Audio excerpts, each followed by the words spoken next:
hashtag 187 Apocalipse, estudando as profecias.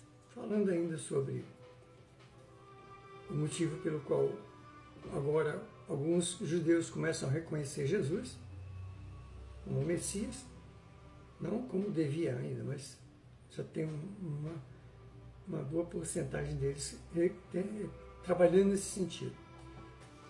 Mas isso basta? Não, não basta. Para tirarmos pleno proveito do reinado do Messias, precisamos reconhecer também as suas afirmações. Ele é o Filho de Deus, em sentido exclusivo. Esse título é exclusivo do Mestre Jesus. Nenhum que não cumpre, não vive as leis divinas, as leis de Deus, e alcançou a elevação de espírito puro, de elevação sideral, tem direito de usar esse título. Nós somos criados por Deus, claro, mas o título de filho de Deus é outra coisa.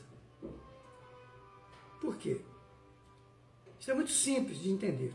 Um filho de um pai de bom caráter deve, por ordem natural, seguir o exemplo do seu pai.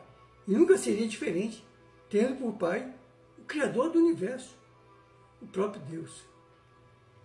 Nós é que, na nossa ignorância e, portanto, na nossa involução, não merecemos ainda esse título. Claro, fomos criados por Deus, mas receber esse título precede todos os predicados que somente o Cristo de Deus tem. Jesus teve experiência pré-humana, isto é, existia antes de um tempo infinitamente incalculável, antes que a humanidade terrena existisse. Ele próprio afirmou, ele formou o planeta Terra por ordem do Pai Eterno, coadjuvado pelos espíritos que o auxiliaram, que podemos chamar os Espíritos Santo, os espíritos mais elevados que estavam a seu serviço, os gênios criadores o auxiliaram na constituição deste órgão, quiçá inúmeros outros órgãos. Né? Jesus certamente não é aprendiz de criador do planeta Terra, mas se submeteu à crucificação em sacrifício à humanidade para redimir dos seus pecados, da ignorância. Sua profecia de que seria levantado, né, na cruz, crucificado e ressuscitado dentre os mortos, se cumpriu plenamente.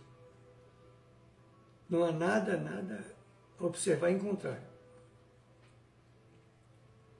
Os ateus, os deístas, os agnósticos, os clérigos modernos, os judeus, os muçulmanos e outras religiões ou seitas que talvez professem reconhecer as qualidades de Jesus como grande instrutor, grande humanista e humanitário, ao passo que se negam a aceitar as afirmações do próprio Cristo.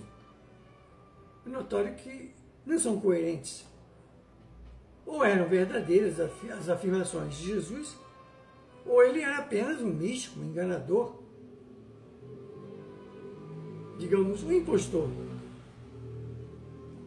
Em qualquer destes casos, não poderia ter sido o grande instrutor da humanidade, um conceito deste. Ambas as coisas não são possíveis. A palavra de Deus é taxativa, é inequívoca e clara quanto à água pura cristalina. E, com a proximidade dos tempos finais e o amadurecimento de uma parte da humanidade, a clareza para o entendimento na mensagem do Apocalipse é patente. O Mestre Jesus não só nos deixou exemplos para seguirmos os seus passos, como até diz um evangelizador chamado Charles Rousseau, o fundador da Igreja Testemunha de Jeová, né? Na sua revista, o Despertai, mas ele é também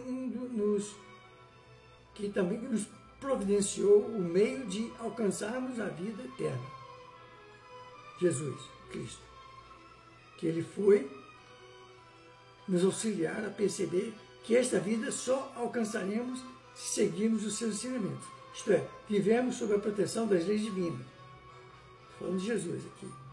Uma vez que as cumpramos, mesmo porque não há salvação em nenhum outro, como dizia Charles Taze Rousseau. Nem embaixo do céu, nem em cima. Né? Nenhum outro nome é dado entre os homens pelo qual importa que sejamos salvos. Jesus Cristo é aquele Messias rejeitado pelos judeus. É o que diz Pedro na primeira epístola, capítulo 2, versículo 4 e versículo 7. No 4 ele diz: chegando-vos para ele, pedra viva, rejeitada pelos homens, mas escolhida e preciosa para com Deus.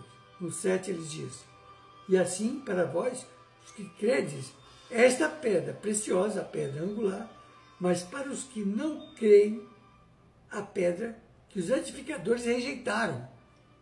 Essa foi feita a cabeça do ângulo, a pedra angular. É também o que lemos nos Atos dos Apóstolos, capítulo 4, versículo 12.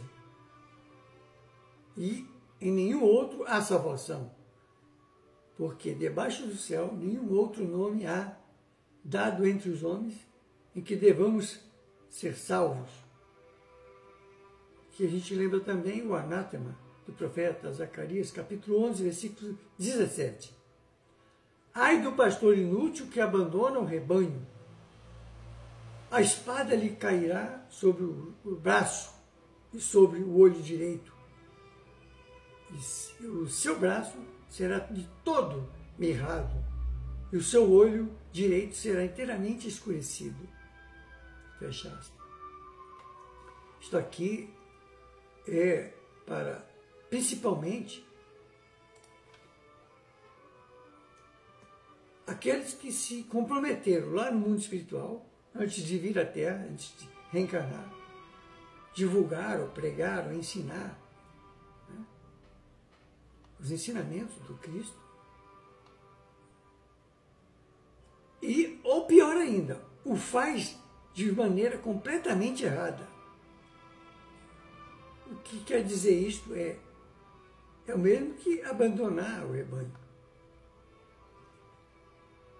Mesmo que o lobo não venha, abandonam o seu rebanho, o pastor, o pregador, isto é, os que têm compromisso com este ensino, mas que lhe ensina de forma equivocada a palavra de Deus. Abandonar o rebanho não é só procurar saber, ou não saber, né, explicar a palavra de Deus como se deve. É enfeitar, é dourar a pílula, e pior ainda, enganar o povo, como se faz quando se quer ludibriar as crianças. Abandonar o rebanho é não lhe dar o Apocalipse à luz do novo mandamento e com o conhecimento da lei universal da reencarnação. E os que não o fazem já estão fora da lei de Deus. Pode ser uma religião, pode ser um bispo, um cardeal, pode ser um rabino, pode ser um pastor, um sacerdote, um pregador. Os da mais alta magistratura espiritual, mas se não ensina ao povo a palavra de Deus como deve ser dada, está fora da lei de Deus, é um marginal, está fora da lei de Deus, certamente haverá de prestar contas a ele. Seguimos na próxima hashtag.